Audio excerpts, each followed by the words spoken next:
Welcome back. Thanks for joining 726. We're here talking with Captain William Hunter in costume for an event that's coming up at the Lyric Theater, and also with you is Frank Hampson. You're the producer of the show, is that correct? Correct. Now let's talk about the concept of this show first. Did you come up with the concept, or how did the concept come about?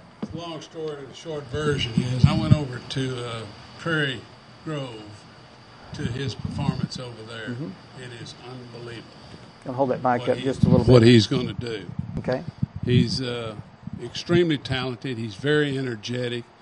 And the thing I like the most about him is he is extremely historically accurate. Mm-hmm. And he's a detail man when it comes to accuracy.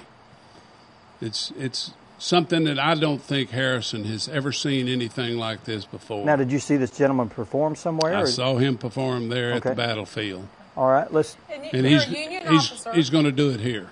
A union officer. Yes, ma'am. And surgical assistant, surgeon's assistant? Assistant surgeon to the 1st Arkansas U.S. Volunteer Cavalry, commanded by Colonel Harrison.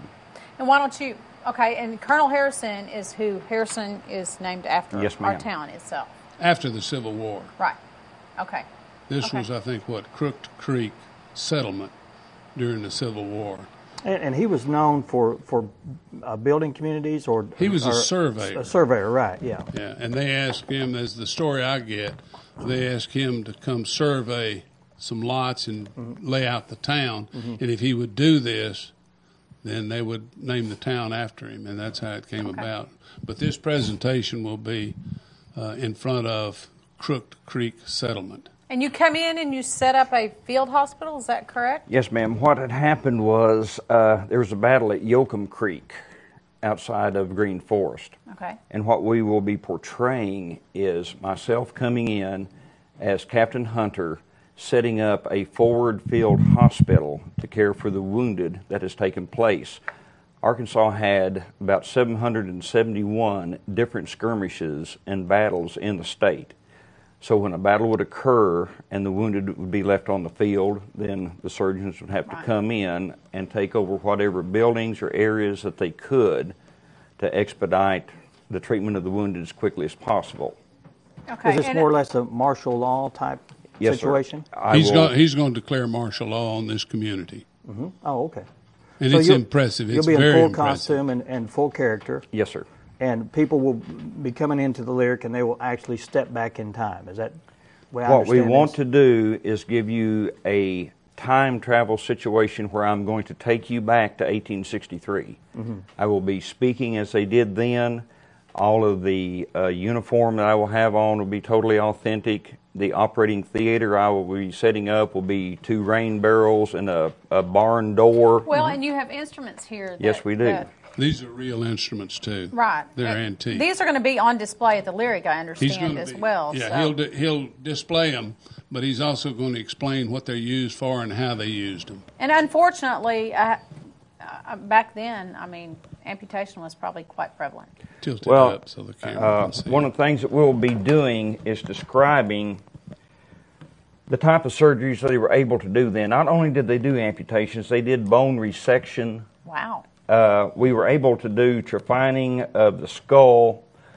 Medicine had quite the advancement between the war with Mexico, 1847 through 49, and the American Civil War starting in 1861 through 65. So great strides were made in medicine. The kit that I have here, when I was starting out as a mere lieutenant in the United States Medical Services, I was an assistant in the war with Mexico. This is a kit that I had then in 1849. The kit that I will be displaying along with this one and others is a more modern with more operative instruments than this was. Okay. This was simply a mere amputation set. The large knife for going through the main muscle tissues, the small Catlin that was used for finer amputation, severing, a arterial forceps to put ligatures around the arteries, tenaculum to pull the vein out of the stump, and of course the famous amputation saw. You'll notice all these instruments have a wooden handle. They did not understand the term sepsis or infection at that time. It was all called inflammation. And laudable pus was expected after a successful operation.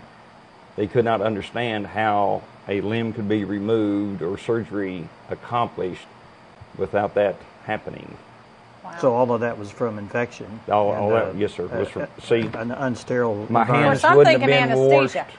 Okay, they did have that. Okay. It wasn't the old term of biting the bullet during an operation. Chloroform and ether had Okay. come about in the 1840s Okay. and was widely used. Okay. But wounds would have been probed with my finger. There was no gloves. There was no washing of instruments. These could not be boiled because the handles, of course, Or wood. Well, yeah. would- are